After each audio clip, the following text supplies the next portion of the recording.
welcome back to the Straight Shooter Recruiter. It's your girl Emily, your favorite recruiter, content creator, career coach, podcaster, coffee aficionado. I am so excited to be back. I can't believe it's been so long since I've put up a video. I am so sorry. I even took a week off my podcast, but guys, your girl needed a break. It is a lot of work to manage social media and then content creation and a 9-to-5 job, plus just being a person and wanting to sleep. Imagine that. But I kind of came to the realization that I don't need to be in full glam every time I want to record something, because that was honestly holding me back. Like, who has time to do a full face of makeup and their hair every time they want to post a video? So I decided you're just getting me on a Tuesday. You're getting Emily literally after work.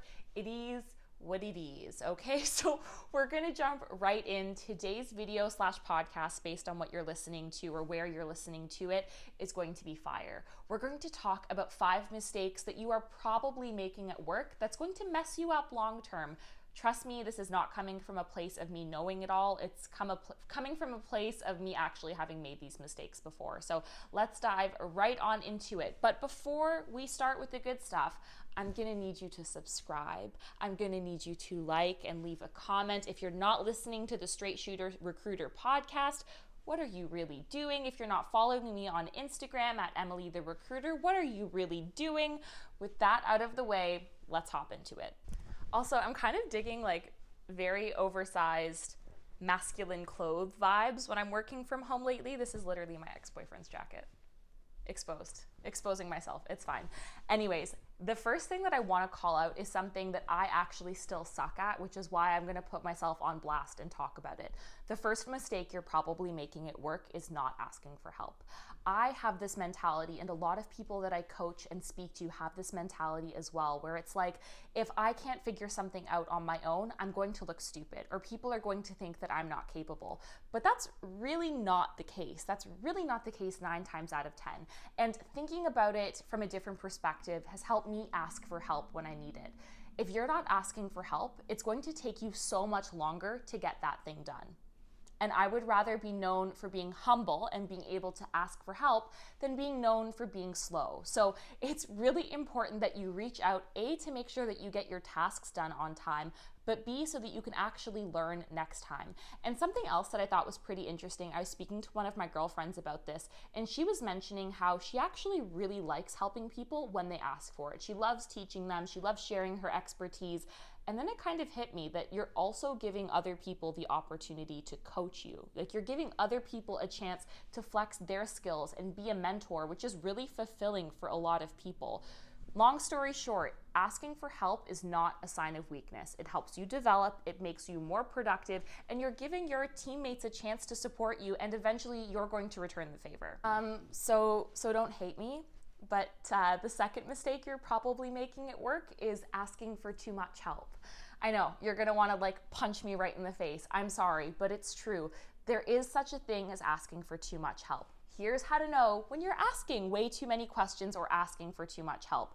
If you haven't gone out of your way to research the solution first, don't ask the question.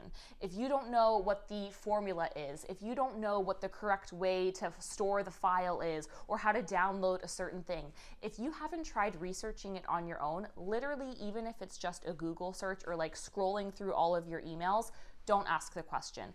And not because you should be able to figure out everything on your own. Please refer to point 1, you really want to make sure that you're showing initiative. So are you going out of your way to learn and be independent? Independent learning is something that's really important for your professional development, but that's also a number 1 skill that employers are looking for, A, when they recruit you, and B, when they try to promote you. So if you want to make a good impression, you really need to find the balance between I ask for help when I need it versus I seek answers when I need to find them, okay? So that's kind of the balance we're looking for. Have you ever heard the saying that you don't need to be a manager to be a leader? Yeah, me too. That's one that I think about all the time. Listen, my title so far has never had the word manager in there, but it's really important that I'm a leader, no matter what my level is. So think about that in the context of work or school. How are you stepping up to empower the people you work with? How are you supporting the people that you work with? Do you go out of your way to positively recognize your team? For example, it's really not that hard to send an email praising someone for the awesome work that they did in partnership with you. It's not that hard to message one of your coworkers and see if they need any support or anything, you can help with or take off of their plate.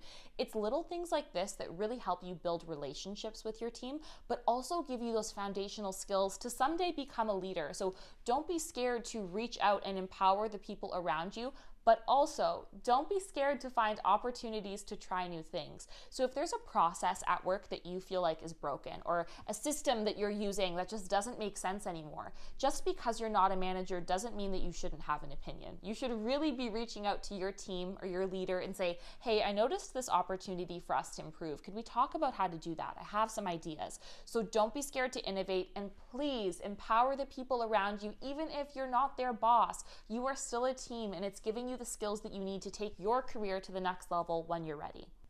Good things come to those who wait, but better things come to those who hustle. Hashtag girl boss, hashtag boss babe, hashtag iced coffee. I don't know what hashtag would come next.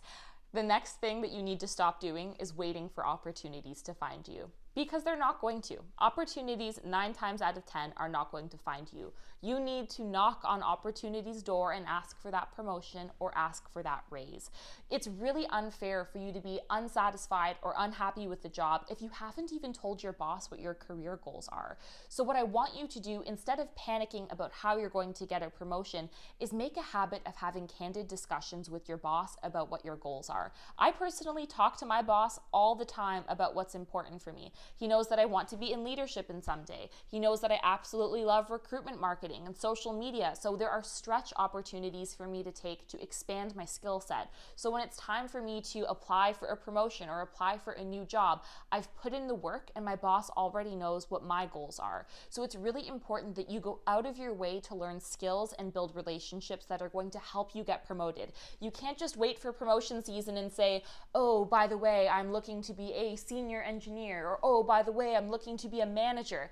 You have to put the work in. You have to make sure that you're building relationships with those teams, building your skills, and that you're using your boss as a person to empower you to get to that next level. The next thing I'm going to get you to stop doing is talking crap about your job.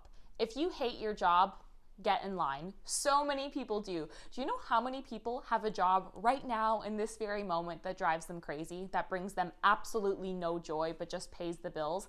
I get it. A lot of us don't dream of a life where we're working a 9 to 5 or sometimes even more than that. But the very last thing that you want to do is speak ill of the work that you do, the company that employs you, or the people that you work with, especially at work.